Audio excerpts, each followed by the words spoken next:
Oke, aku akan langsung lanjut ke Renegade Immortal episode 2, Gerbang Keheningan. Langit di atas pegunungan Heng Yue perlahan menyala merah keunguan seperti luka yang menganga di dada langit.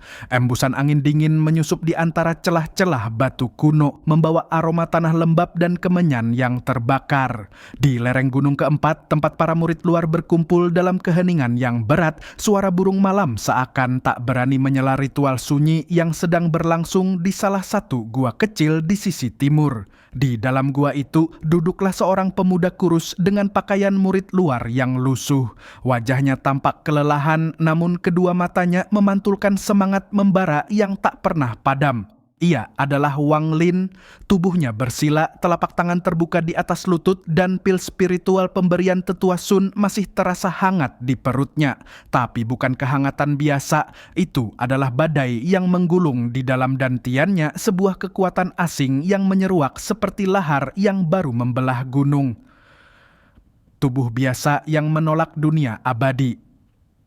Sejak malam sebelumnya, Wang Lin belum beranjak sedikit pun. Ia menutup matanya mencoba mengingat semua yang diajarkan oleh tetua Sun tentang jalur meridian, tentang sirkulasi ki pertama, tentang bagaimana dunia spiritual bukanlah milik manusia biasa. Ia bukan jenius, ia bahkan bukan murid terpilih, tapi yang ia punya adalah sesuatu yang lebih keras dari bakat, tekad yang tidak bisa dihancurkan. Ki spiritual pertama yang ia coba gerakkan adalah seperti aliran sungai kecil melawan tembok batu besar. Ia memandu energi dari perutnya menuju titik di belakang pusarnya, tempat yang disebut titik laut Qi dalam kultivasi dasar. Tapi tubuhnya menolak, jalur meridiannya sempit, kering dan tidak responsif seperti tubuh para murid dalam yang penuh bakat. Setiap usaha membuat darahnya mengalir deras, keringat mengucur dari pelipisnya.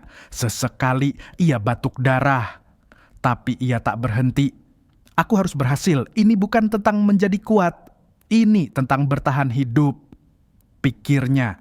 Mata hatinya bergetar ketika akhirnya setelah ratusan siklus energi yang tertahan, seberkas kecil energi spiritualem berhasil menyusup ke dalam jalur meridian pertamanya. Itu sangat kecil, nyaris tak berarti, tapi itu cukup untuk mengubah seluruh dunianya.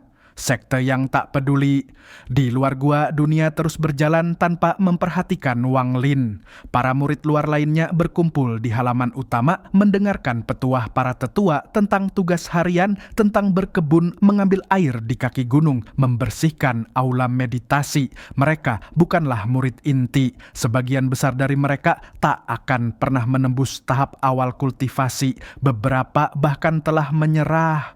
Hidup di sekte Heng Yue hanyalah kerja keras tanpa arah bagi mereka. Tapi Wang Lin berbeda.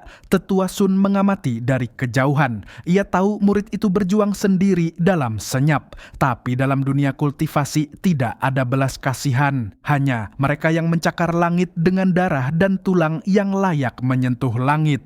Dan Wang Lin sedang mencakar dengan kedua tangannya yang telanjang.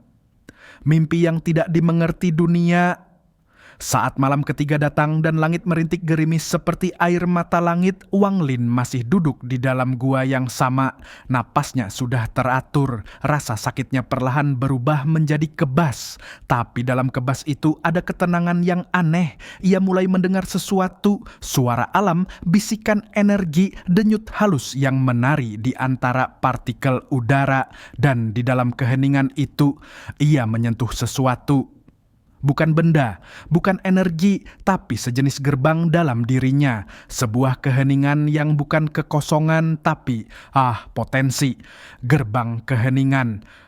Di sanalah Wang Lin menyadari dunia ini bukanlah milik mereka yang keras atau berbakat. Dunia ini milik mereka yang bisa bertahan dalam keheningan tanpa pujian, tanpa pengakuan. Karena dalam keheningan itu benih abadi tumbuh. Saat dunia masih tidur tartaram, pada hari kelima langit cerah dan embun turun di antara rerumputan di lereng gunung. Para murid luar kembali mengerjakan tugas mereka.